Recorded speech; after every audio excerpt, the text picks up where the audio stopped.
देखिए हर खबर यहीं पर, सब्सक्राइब कीजिए TV9 भारतवर्ष।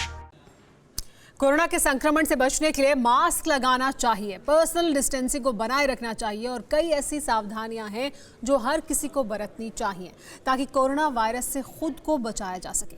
लेकिन इन सब के बीच कुछ ऐसी चीज़ों का ख्याल भी रखना ज़रूरी है जिससे खतरा ना बढ़े, क्योंकि एक गलती के चलते आपकी जान पर बन सकती है।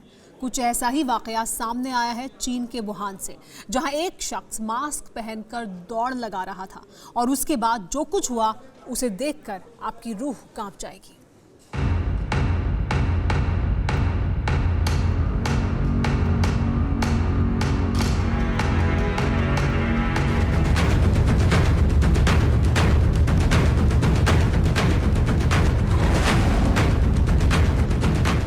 वुहान, चीन का वो बदनाम शहर जिसे किलर कोरोना का एपिसेंटर कहा जाता है। कई रिपोर्ट्स में ऐसा दावा किया गया कि वुहान मेडिकल सेंटर की लैब से कोरोना जैसा घातक विषाणु लीक हुआ और धीरे धीरे दुनिया के कोने कोने में फैला। इसके बाद खूनी त्रासदी मची और उसकी गवाह आज पूरी दुनिया है।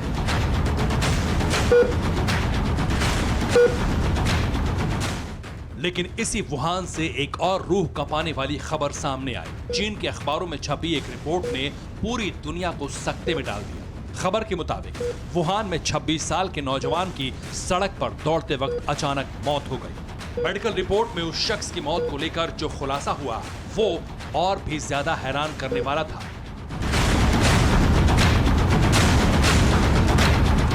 रिपोर्ट के मुताबिक रनिंग कर रहे शख्स के दोनों फेफड़े सांस फूलने से फट गए। फेफड़ों के फटने से हार्ट की पोजीशन शिफ्ट हो गई। इस घटना के बाद मरीज आईसीयू में गंभीर हालत में है। मेडिकल टीम ने रिपोर्ट में पाया कि सांस फूलने से रनिंग कर रहे शख्स के फेफड़े फटे। सबसे ज्यादा हैरानी की बात तो यह थी कि वो कोरोना संक्रमित भी नहीं था। ऐसे में अचानक सांस लेने में दिक्कत कैसे हुई?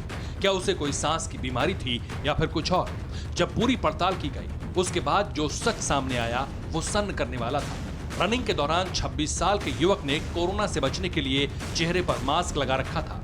मास्क पहनकर कई किलोमीटर दौड़ने के बाद उसकी सांसें फूलने लगी और इस बीच उसका दम घुटा और ऑक्सीजन की कमी के चलते फेफड़े फट गए। फेफड़ों के फटने से उसका हार्ट बाईं तरफ से दाहिनी तरफ चला गया। फिलहाल उस शख्स को अस्पताल में भर्ती किया गया है। बड़े ऑपरेशन के बाद उसकी हालत अभी गंभीर बनी हुई है, लेकिन इस हादसे ने हर किसी के होश फाख्ता कर दिए हैं।